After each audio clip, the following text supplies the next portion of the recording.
Confieso públicamente que Leonor de Aquitania es uno de mis personajes favoritos.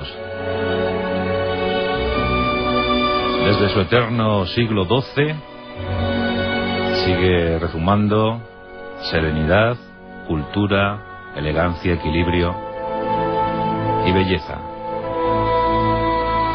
La instauradora del amor cortés, el amor galante, esas cortes rigurosísimas que debatían sobre el amor de los caballeros hacia las damas y viceversa. Su mecenazgo en algunos grandes juglares y trovadores de la época, como Cretien de Troyes, los cuales recuperaron la tradición artúrica basada en antiquísimas narraciones célticas. Leonor de Aquitania, la gran agitadora cultural del siglo XII europeo. Una mujer de carácter, una mujer de corazón indomable, que le tocó vivir uno de los capítulos más apasionantes y enigmáticos de toda la historia. Fue sin duda la fémina más poderosa de Europa.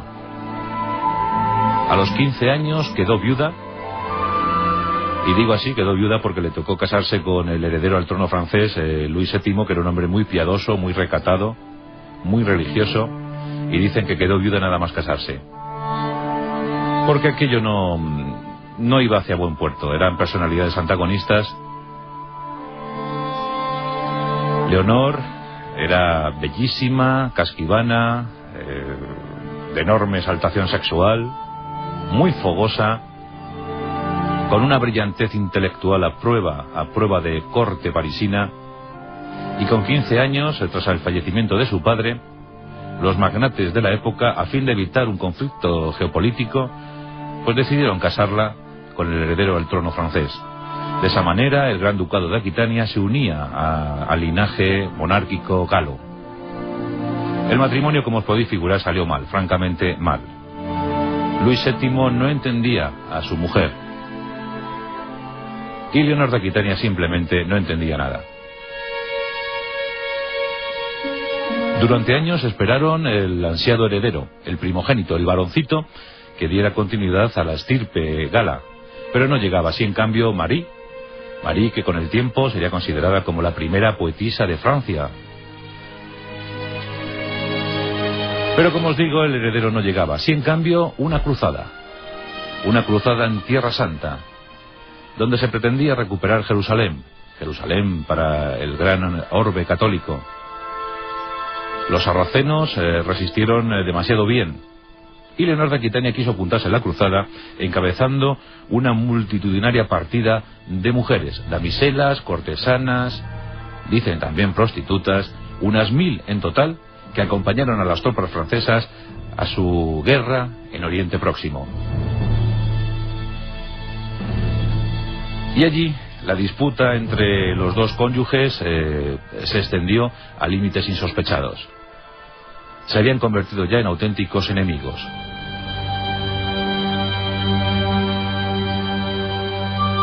Dicen que Leonor llegó a Oriente Próximo dispuesta a ayudar a las tropas francesas y dispuesta a relacionarse profundamente con su tío Raimundo de Tolosa, príncipe de Antioquía. Se dieron tales abrazos, tales besos, tales muestras de cariño, que Luis VII comenzó a recelar. Las discusiones fueron increciendo, y ya en una ocasión se llegó a los malos tratos. El rey Luis, el piadoso rey Luis, propinó una paliza tremenda a su mujer Leonor de Aquitania en un recinto palatino. Dicen incluso que la arrastró de los pelos por todas las estancias hasta sacarla a la calle. Leonor no pudo soportar esto y, harta de tantos malos tratos, se fue de Tierra Santa, pero no a Francia, no a su ducado de Aquitania, sino al Vaticano, al mismísimo Vaticano.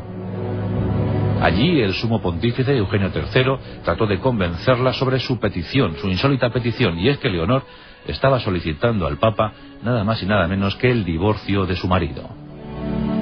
Esto no se podía consentir, era la reina de Francia. Y más o menos el Papa consiguió calmar a la impetuosa, a la fogosa sureña.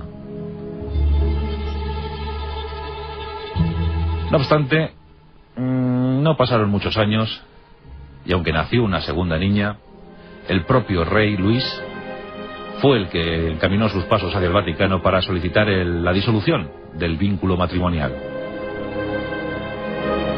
Terminaba así una historia desoladora.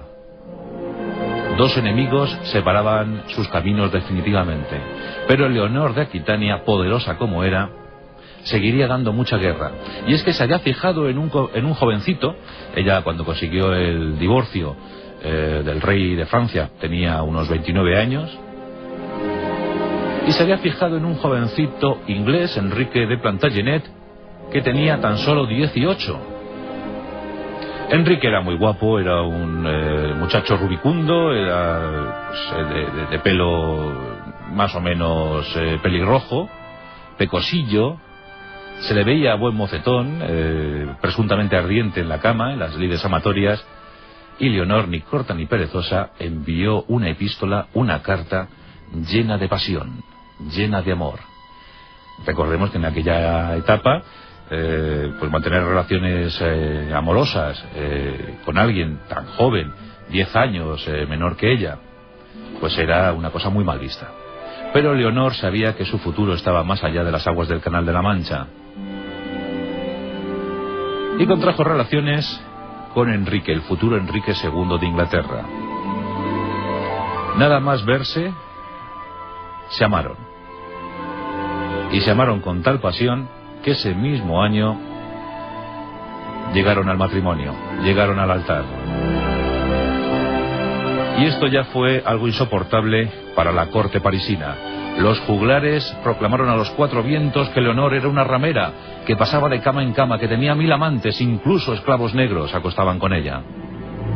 Injurias y calumnias, aunque bueno, algo de verdad también pudo haber en esto. Recordemos que Leonor era muy independiente, era un carácter indómito, y si ella se quería acostar con alguien, pues lo hacía, porque para eso era la mujer más poderosa de Europa, y para eso tenía planta, cara y estilazo.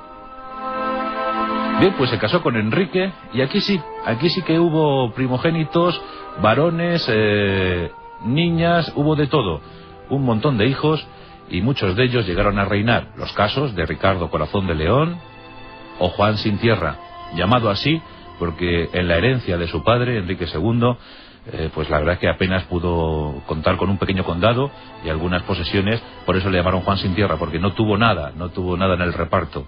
Fue injustamente tratado. La verdad es que le podemos ofrecer un pasaje de la historia, porque es el autor, el artífice de la Carta Magna inglesa, Juan Sin Tierra.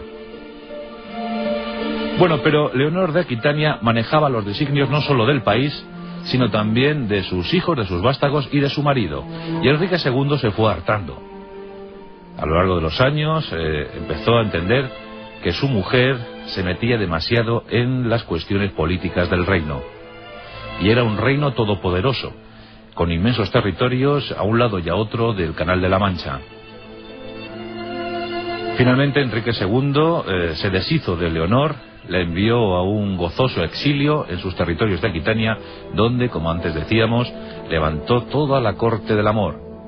El amor cortés, unos protocolos exquisitos elaborados en compañía de su hija Marguerite de Champagne. Miles de caballeros fueron a dirimir sus cuitas amorosas a esa corte. Fue un momento único para la cultura europea, un renacimiento con letras mayúsculas. Y así se resucitó a un tal Arturo de Bretaña. Camelot, con sus mejores esencias, surgía a la vista de todos los habitantes de Europa. Los caballeros de la tabla redonda, la reina Ginebra, el mago Merlín, Morgana. Un mundo maravilloso, un mundo etéreo, que nos ha acompañado desde entonces. Y la gran gestadora de todo esto fue Leonor de Aquitania, que mantuvo unas relaciones pésimas, como podéis figurar, con su segundo marido. Pero eso sí, nadie le quita que fuera reina de Francia, reina de Inglaterra y, sobre todo, lo principal, reina de sí misma, reina de su propio corazón. Su hijo favorito, Corazón de León, lo intentó, a fe que lo intentó en los 10 años de reinado. De esos 10 años de reinado, muy poquitos meses, en muy pocas ocasiones pisó suelo británico. Él estaba en otras cosas, en su tercera cruzada contra Saladino, en sus amoríos con el rey Felipe de Francia, y en sus guerras por las posesiones patrimoniales en Francia. Fijaos que este asunto de Leonor de Aquitania y su boda con Enrique II, a la larga desembocó en un conflicto, la Guerra de los 100 años. Durante más de 3 siglos, ingleses y franceses pugnaron por esos territorios de Normandía, con personajes celebérrimos como la propia Juana de Arco.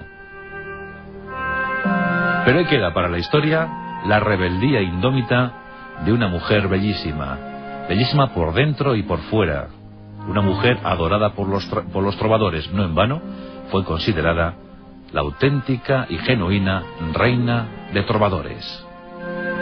Leonor de Aquitania y sus versus, Leonor de Aquitania y sus enemigos íntimos. Muy pocos pueden decir a lo largo de la historia que tuvieron enfrente a 2 poderosos reyes y que los dos, de una manera u otra, fueron derrotados. Y por una mujer, y decir esto en el medievo era decir mucho. Leonor de Aquitania, nuestros respetos allá donde estés.